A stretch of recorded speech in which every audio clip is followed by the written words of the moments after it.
Hey, thanks so much for watching my channel. Today what I'm going to talk about is the 5 things that you're going to need to make any sale. And if you don't get them, then the deal is likely to stall. And you're going to want to get them starting from the very first meeting and then build on them throughout the conversations that you have with your prospects. I'm sure you've heard the expression that people buy in emotions and they justify their decisions with logic. Now that is true, and how that applies to B2B sales is first you need to get your prospect to like you and want to work with you. And you do that by building an emotional connection with them. And then you need to back up their want to work with you by providing evidence that gives them the logical justification of making this change. And so the first one we're going to talk about is qualification. Now this is the minimum table stakes that you need to make a sale. If you don't have a qualified prospect, the deal is either likely not going to close, or if it does close, it will likely just waste a bunch of time without much upside at all. How I define qualified is 2 factors.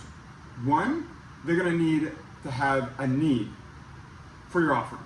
So identifying whether a prospect has a need in your research by being very targeted, and then at the top of your call, if you're not able to fully qualify them, you do that by asking questions to make sure they do have a need for what you have to offer.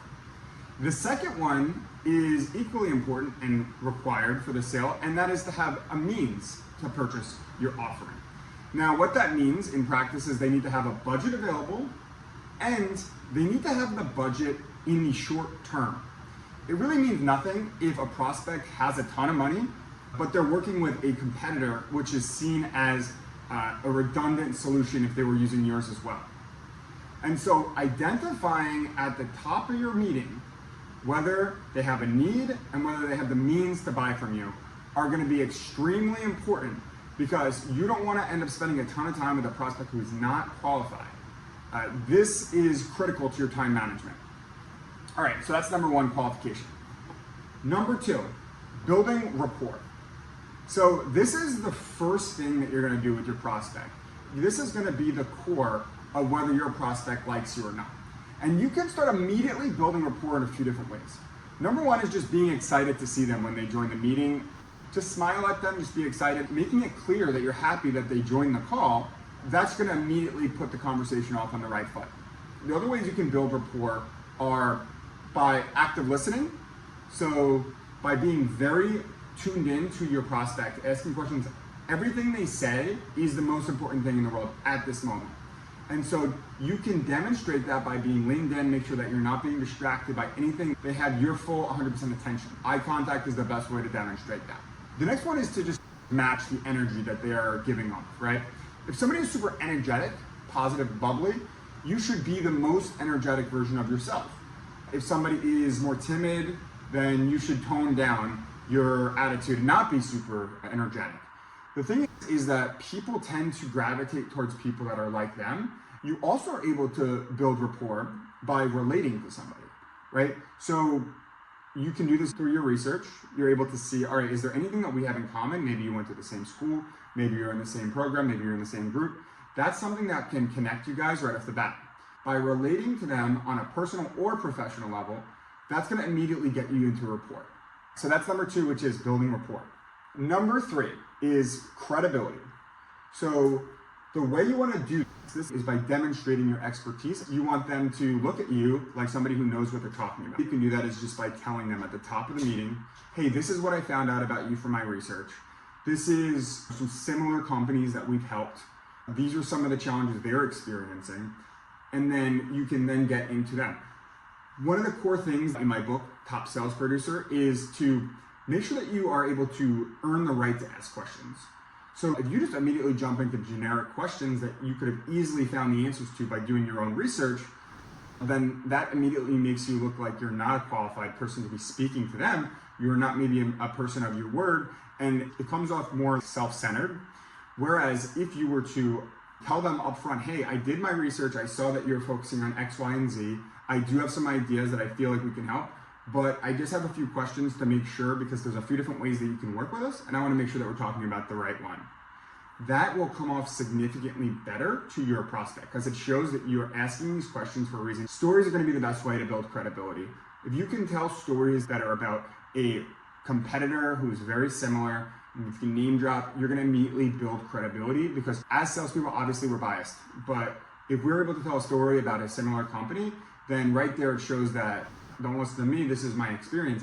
And then you can start talking about it and proving that you are an expert because you're talking about relevant things to your prospect, getting inside their world. All right, so that's number 3, which is credibility. Number 4 is trust. This is a critical one, and it's not something that you're going to be able to build strong trust in the initial meeting, but it's something that you want to lay the foundation for in that first meeting and then continue to build on top of it throughout the entire relationship, throughout the sales cycle. And the best way to build trust is to be empathetic and be a very good listener, right? So by showing that when they bring up a challenge or an objective, that you're listening to them, that you feel their pain, that you understand what they're going through, and you're there to help them, by demonstrating that with your body language, that's going to immediately start building trust in your prospect, that it shows that you get them. The next way is to be honest about your pitfalls. That's a really good way to start bringing down that wall that your prospect may be having built up because they don't yet trust you. When you jump on a call with a new salesperson you never met before, you know right away that that person's a salesperson. So they're going to have an agenda to say what they have to do to sell you, right? You want to break down that wall, and you can do that by being vulnerable, by being transparent, and by being honest about your pitfalls. That's also going to make you look a lot more credible when you talk about areas that you're really strong in. And so sometimes that means being honest about things that perhaps are not in your best interest, but are in the best interest of your customer. You want to demonstrate that you have their best interest, and you're not just in this for yourself. Now, the trust that you build in that initial meeting, it's very important that you continue to build on top of it. And the way you do that is by being reliable and delivering the things that you said you're going to deliver. This should happen throughout your entire relationship. That's how you truly build trust. Also, be proactive. Continue to provide as much value as you can, regardless of whether there's any money being exchanged. That's another way that you can build trust, because what it does is it shows you, hey, I'm here to help you. That's what you want to demonstrate to your prospect. It's not that I want to sell you, it's that I'm here to help you. I'm not here for any other reason. So that's number 4, which is building trust. Number 5, and this one is very important for closing the sale. Building confidence. This is something that you can start out building in the initial meeting and then continue to build on top of it as the sale progresses through the sales cycle. The first part is to build confidence in your prospect that you are a good solution for them, that you have a strong product, that you are somebody that they are likely to count on, and that they will not have buyer's remorse after they make the purchase. So building confidence in yourself and building confidence in your company and product or service. And you do that by providing anecdotal evidence. So social proof, meaning case studies, customer testimonials, any sort of third-party articles that were published, anything that you can show, which is, hey, don't take my word for it, look at these examples, this is what we've done for other customers. And so when you're talking to a prospect, what's going on through their head is this something that is worth pursuing? Is it worth disrupting my current processes to make a change? And is this person telling me just what I want to hear, or is this legit? Best way to do that is through social proof. And using stories is another great way to build confidence, because what you're doing is, again, you're giving them a real life example. The closer you can get to them, the more it's going to resonate. You want them to see themselves in your story.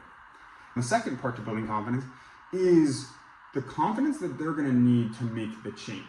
So once you build confidence that you're a good solution for them, you want to empower them to realize it's a smart decision. You could do that by backing up with financial analysis, showing, hey, it's a smart financial decision to make this change, and here are all the ways that you're going to benefit. The best way to do that is to show the financials as to what they're going to gain by making this change.